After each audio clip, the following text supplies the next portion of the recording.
अस्सलाम वालेकुम दोस्तों। क्विज मास्टर में आप लोग का बहुत बहुत खैर मकदम है। आ गई हूँ 50 क्वेश्चन लेकर आप लोग के लिए हिस्ट्री से। तो आइए शुरू करते हैं। पहला क्वेश्चन आपके सामने है, वैदिक काल को कितने भाग में बांटा गया है?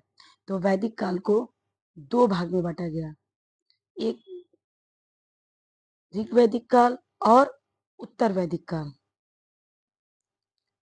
वैदिक काल को दो भागों में बांटा गया है, इस चीज को याद रखिए। Option B is correct. बढ़ते हैं अगले प्रश्न की ओर। ऋग वैदिक आर्य मुख्यतः कहाँ रहते थे? तो ऋग वैदिक आर्य जो है मुख्यतः वो सरस्वती और सिंधु घाटी के बीच रहते थे। ये है ऑप्शन बी इज करेक्ट।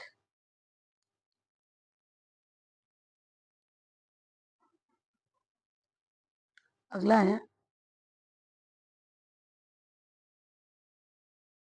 अगला प्रश्न है प्रश्न नंबर 3। ऋग्वेद में सबसे प्राचीन नदी किसे कहा गया है? कौन सी नदी सबसे प्राचीन? तो ऋग्वेद में सबसे प्राचीन नदी सरस्वती को कहा गया है। सरस्वती बहुत पवित्र नदी थी उनके लिए, तो सबसे प्राचीन नदी, सबसे पुरानी नदी वो सरस्वती है। क्वेश्चन नंबर 4, वैदिक काल की प्रमुख सभा कौन सी थी? तो वैदिक काल की प्रमुख सभा जो है सभा और समिति। Option A is correct. बढ़ते हैं अगले प्रश्न की ओर। प्रश्न नंबर 5, वैदिक आर्य प्रमुख व्यवसाय क्या था? वैदिक आर्य का प्रमुख व्यवसाय क्या था? तो इनका जो है प्रमुख व्यवसाय पशुपालन था, व्यापार नहीं था, इस बात को याद रखिएगा। पशुपालन।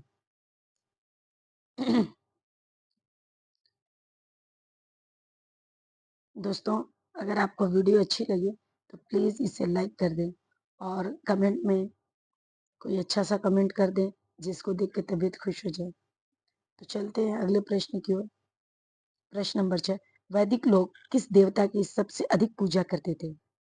सबसे अधिक पूजा करते थे, तो वो इंद्र की करते थे। Option B is right.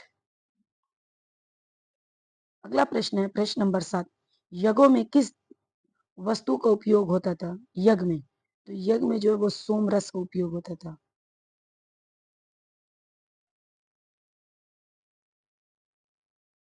अगला प्रश्न, वैदिक काल में विवाह का कौन सा प्रकार सामान्य था? तो ये गंधर्व विवाह, स्वयंवर, बाल विवाह, राक्षस विवाह। विवाह के बहुत सारे प्रकार थे, लेकिन वैदिक काल में कौन सा प्रमुख था? तो वो था गंधर्व विवाह।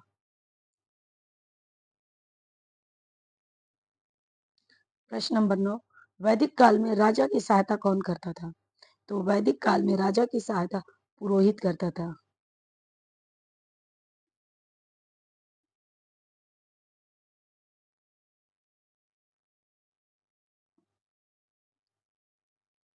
प्रश्न नंबर 10, वैदिक आर्यों की प्रमुख भाषा कौन सी थी?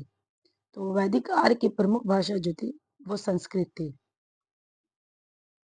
अगर आप लोग कहेंगे तो इसको और डिटेल में बता सकते हैं, लेकिन अभी मेन जो है उसको ही लेकर चल रहे हैं। लेकिन अगर आप लोग की डिमांड होगी, अगर आप लोग चाहेंगे तो कमेंट में बता देंगे, तो इसको और डिटेल में पढ़ा देंगे। प्रश्न नंबर 11, सिंधु सभ्यता की लिपि किस प्रकार की थी? तो सिंधु सभ्यता की कैसी लिपि थी? चित्रात्मक थी।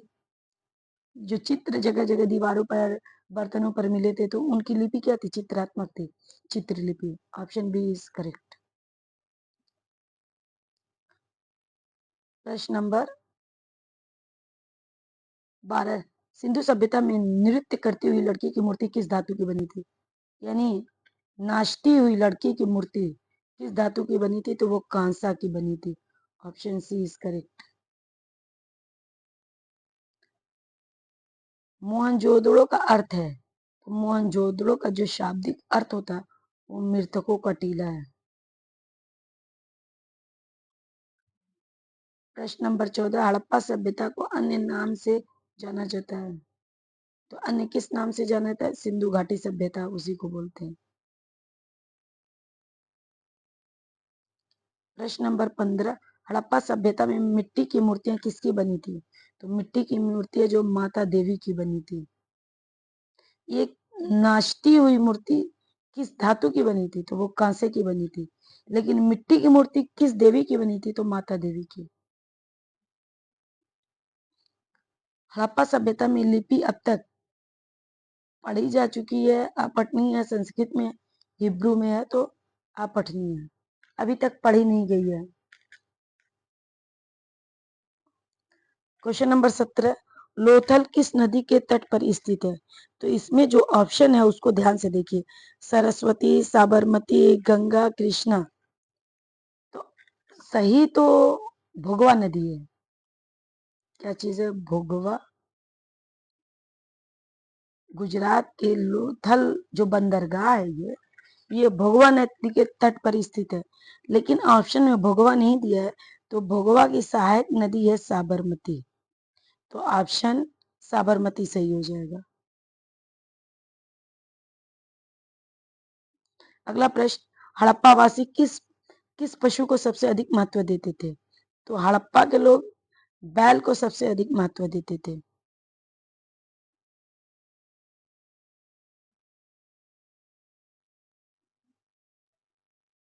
और ऋग्वैदिक में जो है गायों को महत्व दिया गया है। सिंधु सभ्यता में मुद्रा किससे बनी थी? तो सिंधु सभ्यता में जो मुद्रा थी वो मिट्टी की बनी थी। न तो कागज की, न धातु की, न तांबा की, मिट्टी की मुद्रा मिलती थी। सिंधु सभ्यता के पतन का एक प्रमुख कारण क्या था? तो सिंधु सभ्यता क्यों समाप्त हो गई? तो उसके कई कारण थे। देखो, आर्यों का आक्रमण, ये भी था, भूकंप, बाढ़, उपरोक्त सभी, यानी प्राकृतिक कारण भी था, प्राकृतिक आपदाएं भी थी, और मानव का, आर्यों का आक्रमण था। इसी कारण सिंधु सभ्यता का विनाश हो गया। तो सभी हो जाएगा। इंडिका नामक पुस्तक किसने लिखी? तो इंडिका नामक पुस्तक जो मेगास्थनीज ने लिखी है। Option B is right. प्रश्न नंबर 22, मेगास्थनीज किसके राजदूत के रूप में भारत आया था? तो वो सेल्यूकस निकेटर का राजदूत था। किसके शासनकाल में आया था? अब आ गया। मेगास्थनीज किसके दरबार में आया था? तो वो जो है चंद्रगुप्त मौर्य के दरबार में आया था मेगास्थनीज।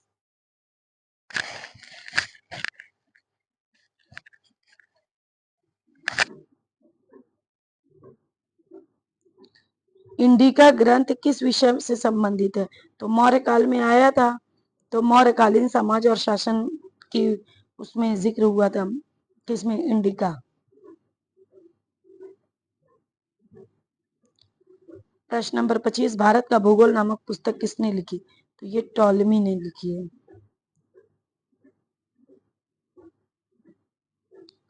टॉलमी किस शताब्दी में भारत आया था?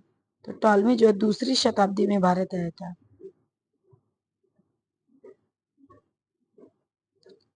टॉलमी की पुस्तक में किसका वर्णन मिलता है? तो टॉलमी की पुस्तक में भारतीय पशु, पक्षी, पेड़ पौधे, खनिजों का वर्णन मिलता है। Option B is correct. Fahien, ये बड़ा इंपॉर्टेंट क्वेश्चन है, बराबर पूछता है। फायान किसके शासनकाल में भारत आया था? ये चीनी यात्री था जो चंद्रगुप्त विक्रमादित्य के शासनकाल में भारत आया था। चंद्रगुप्त द्वितीय या चंद्रगुप्त द्वितीय को ही चंद्रगुप्त विक्रमादित्य कहा जाता है। फायान कितने वर्षों तक भारत में रहा था? तो ये लगभग 14 वर्ष तक भारत में था। फायान ने भारत के किस क्षेत्र की जनता को सुखी बताया? तो उसने अपनी पुस्तक में मध्य प्रदेश की जनता को बड़ा सुखी बताया था। हेंगसांग भारत कब आया था? तो हेंगसांग 629 ईस्वी में भारत आया था। Option B is correct. Hiuen Tsang कितने वर्षों तक भारत में रहा? लगभग 15 वर्ष। फायान लगभग 14 वर्ष और हेंगसांग लगभग 15 वर्ष। हेंगसांग ने भारत में किस विश्वविद्यालय में अध्ययन किया? तो ये बिहार का नालंदा विश्वविद्यालय में उसने अध्ययन का कार्य किया, और यहाँ से उसने बौद्ध ग्रंथों को एकत्रित किया और फिर चीन लेकर लौट गया। फायान हेंगसांग की यात्रा वृत्तांत का क्या नाम है? तो सीयूकी। सीयूकी। सियूकी में कितने देशों का वर्णन मिलता है?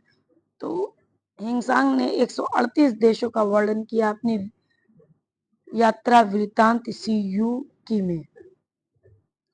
अगला प्रश्न, हिंगसांग ने किस राजा के शासन काल का वर्णन किया? तो हिंगसांग हर्षवर्धन,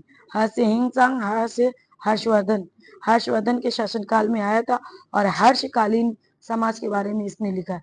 जिसके शासन काल में आएगा उसी के बारे में तो बताएगा जो इसने देखा। क्वेश्चन नंबर 37, इत सिंह भारत कब आया था? तो इत सिंह भारत कब आया था?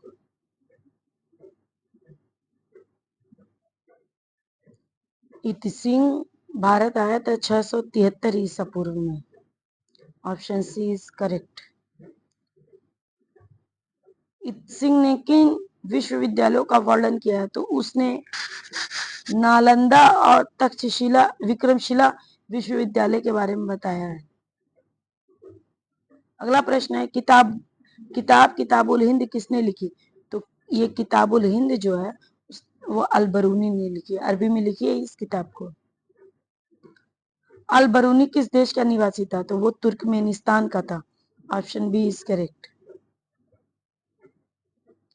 अल बरूनी भारत किसके साथ आया था? तो वो महमूद गजनवी के साथ भारत आया था।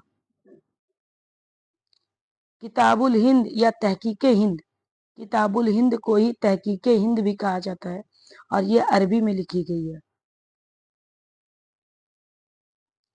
अल बरूनी को किस सुल्तान ने न्यायाधीश दिल्ली का सुल्तान नियुक्त किया था? किसने अल बरूनी को दिल्ली का सुल्तान किसने नियुक्त किया था? मोहम्मद बिन तुगलक ने। पागल सुल्तान। मार्को पोलो भारत कब आया था? तो लगभग 13वीं शताब्दी के अंत में मार्को पोलो भारत आया था। मार्को पोलो किस देश का यात्री था? तो वो इटली का था।